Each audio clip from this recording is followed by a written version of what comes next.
दोस्तों, तारीख थी 14 अगस्त 1947। आज से तकरीबन 73 साल पहले चारों तरफ गहमा गहमी का माहौल था। एक तरफ लोगों के अंदर आजादी को लेकर उत्साह बढ़ता जा रहा था, मगर दूसरी तरफ अखंड भारत दो हिस्सों में बंटने की तैयारी पर था। समय रात के करीब 9 बज रहे थे। बिजली की गड़गड़ाहट के साथ दिल्ली की सड़कों पर जबरदस्त बारिश हो रही थी। अलग अलग जगह से आकर लोग रायसीना हिल्स पर इकट्ठे हो रहे थे। कुछ ही देर में लाखों की तादाद में लोग इकट्ठे हो चुके थे। रात के करीब 10 बजे जवाहरलाल नेहरू, सरदार वल्लभ भाई पटेल और राजेंद्र प्रसाद और माउंटबेटन वॉइसराय हाउस पहुंचे। अब कुछ ही समय बचा था भारत को आजाद होने में। कुछ लोगों के चेहरे पर मायूसी थी तो कुछ लोगों में उत्साह। और यहाँ पर जवाहरलाल नेहरू अपनी स्पीच शुरू करते हैं। उनके भाषण की शुरुआत इन 2 लाइनों से शुरू होती है। At the stroke of the midnight hours when the world sleep, India will be awake to life and freedom. कुछ ही देर बाद वह घड़ी आ ही गई जब भारत ने आजादी की सांसें ली।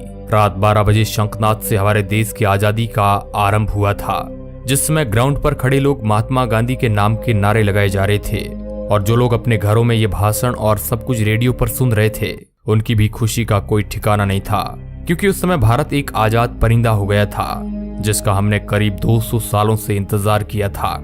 14 अगस्त सन 1947 में रात भर बारिश के बाद सुबह आसमान बिल्कुल साफ था। जब सुबह 8:30 बजे पंडित नेहरू और उनके कैबिनेट ने शपथ ली, और जिसके बाद ब्रिटिशर्स का झंडा हटाकर आजाद हिंद का झंडा लहराया गया, जिसे देख सभी की छाती चौड़ी हो गई थी, क्योंकि अब हमें वो झंडा दिखने लगा था जिसे हम बरसों से देखना चाहते थे। जब राजधानी दिल्ली में आजादी का जश्न मनाया जा रहा था, उस वक्त महात्मा गांधी दिल्ली से हजारों किमी दूर पश्चिमी बंगाल के नोआखली में थे और राज्य में शांति कायम करने का प्रयास कर रहे थे। जानकार बताते हैं कि पंडित नेहरू के ऐतिहासिक भाषण को पूरे देश ने सुना था, मगर गांधी जी नहीं सुन पाए थे। 14 अगस्त 1947 की ऐसी रात जब लोग सोए तो गुलाम देश में थे, लेकिन अगली सुबह उनकी आजादी की सुबह थी। लेकिन जितनी खुशी हमें आजाद होने में थी, उतना ही गम अखंड भारत की टूट जाने में था, क्योंकि दोस्तों भारत ने अपना 3,46,737 किलोमीटर का एरिया पाकिस्तान के रूप में खो दिया। करोड़ों की संख्या में लोग भारत से अलग हो गए थे। जो लोग कुछ समय पहले ही भाई की तरह जिंदगी जी रहे थे, वे अब एक दूसरे की जान के दुश्मन बन चुके थे, क्योंकि 14 अगस्त के रात 12 बजे भारत और पाकिस्तान का विभाजन हो गया। भारत 2 हिस्सों में बंट गया, जिसमें एक हिस्सा पाकिस्तान और दूसरा हिस्सा हिंदुस्तान के नाम हो गया था, जिस वजह से कई सारे दंगे हुए। जो लोग खुद को पाकिस्तान में सुरक्षित महसूस समझते थे, वे वहां चले गए, और जो लोग भारत में सुरक्षित महसूस कर रहे थे, वे यहां पर आ गए। कहा जाता है कि करोड़ों लोग पलायन को मजबूर हो गए थे। इन दंगों में हजारों लोग मौत के घाट उतर गए थे। ये उस समय दुनिया का संभवतः सबसे बड़ा विस्थापन था, और ये सारा खेल अंग्रेजी हुकूमत का ही था, जिसने डिवाइड एंड रूल का खेल पहले से ही खेल रखा था, जहां पर उन्होंने हिंदुस्तान के अंदर हिंदू और मुस्लिम के बीज भर दिए थे। वरना आजादी के पहले तक हम सभी भाइयों की तरह साथ में जी रहे थे।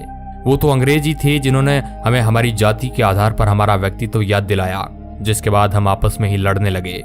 और दोस्तों, हिंदुस्तान और पाकिस्तान के विभाजन की सबसे बड़ी वजह ये भी थी कि मोहम्मद अली जिन्ना देश के पहले प्रधानमंत्री बनना चाहते थे, लेकिन पंडित जवाहरलाल नेहरू को प्रधानमंत्री बनाने का वादा महात्मा गांधी पहले ही कर चुके थे, जिस वजह से मोहम्मद अली जिन्ना ने अपना अलग देश मांगा, और इसी वजह से यह सारा फसाद शुरू हुआ, जो 15 अगस्त सन 1947 में खत्म हुआ।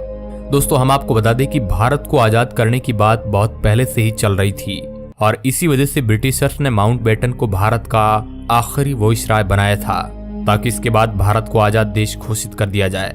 लेकिन भारत के हिंदू और मुसलमान भाई आपस में ही लड़ने में उतारू थे, और यही ब्रिटिशर्स चाहते भी थे, क्योंकि यह लड़ाई की चिंगारी उन्होंने ही लगाई थी, जो आग बनकर अब तक हमारे सीने में जल रही है। लेकिन दोस्तों, इससे भी ज्यादा अफसोस की बात यह है कि ब्रिटिशर्स ने हमारे साथ हर वो जुल्म किए जो हम याद करें तो हमारी आंखों में आंसू आ जाते हैं।